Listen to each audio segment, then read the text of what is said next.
I believe climate change represents possibly the greatest threat humanity has ever faced, and there's no simple solution to solve it. Research from the Intergovernmental Panel on Climate Change suggests that human activities are responsible for an increase in the atmospheric temperatures by 1 degree Celsius over pre-industrial levels.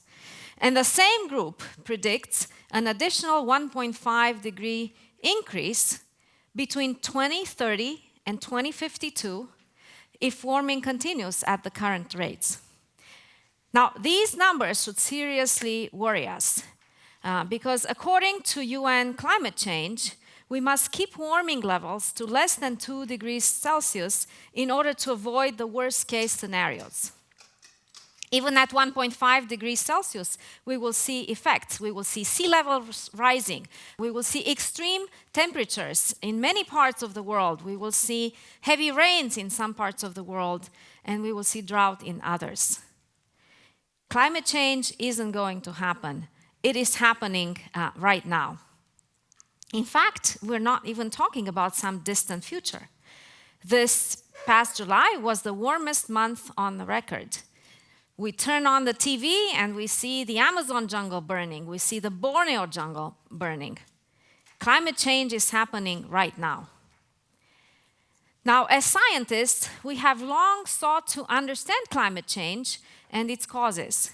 But now we have to do more. We have to go to the next level. We have to seek solutions and begin to implement them. So policy matters. Of course it does. But we don't have to wait for policy and new regulation in order to begin to act. In fact, great work from Project Drawdown and others has shown how individual behaviors can make a great impact, can help reduce the effects of warming. As a technologist, I believe that there is a great opportunity for technology to make an important difference.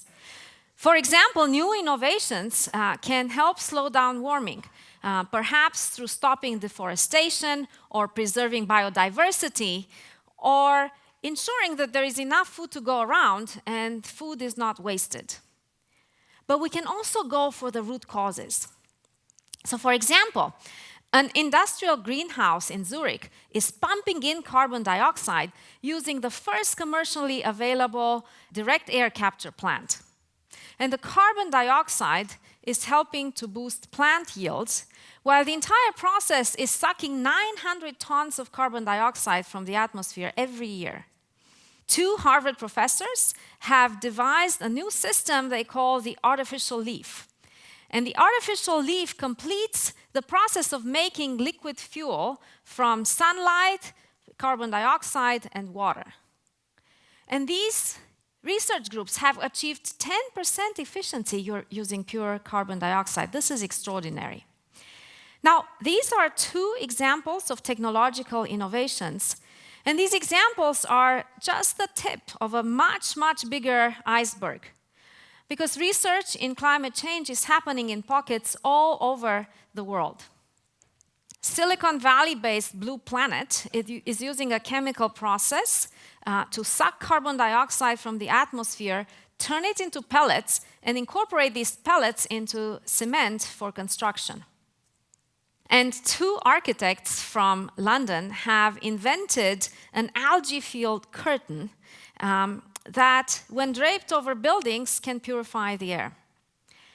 So they draped this curtain over the Dublin Castle in Ireland, and the result has been 2 pounds of carbon dioxide absorbed every day.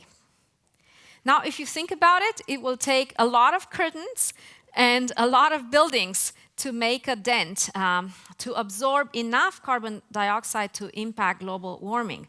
But I believe that sum total of all these solutions will make a difference.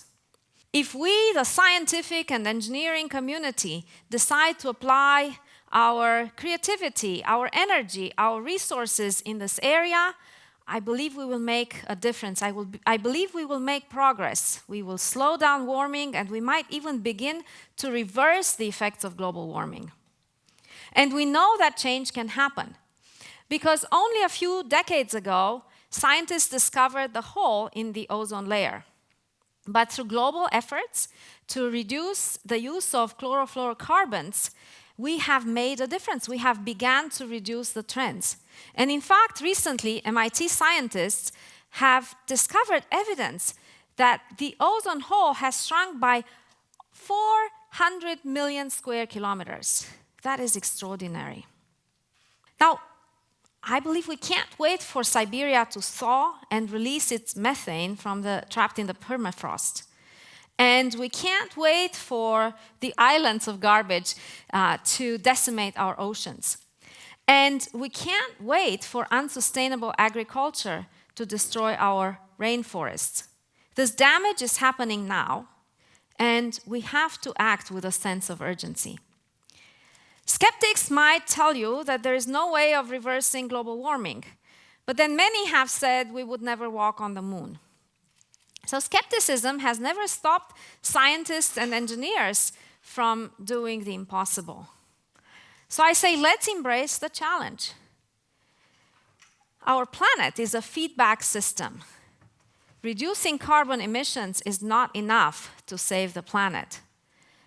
Instead of aiming to curb the warming to 1.5 degrees, I believe it is important to reduce the temperature on the planet by 1 degree. And so our collective challenge is to devise solutions, is to seek ways to reduce the temperature on the planet, while also adjusting our behavior to ensure that we reduce our carbon footprint. And together, I believe we can do it. Thank you very much.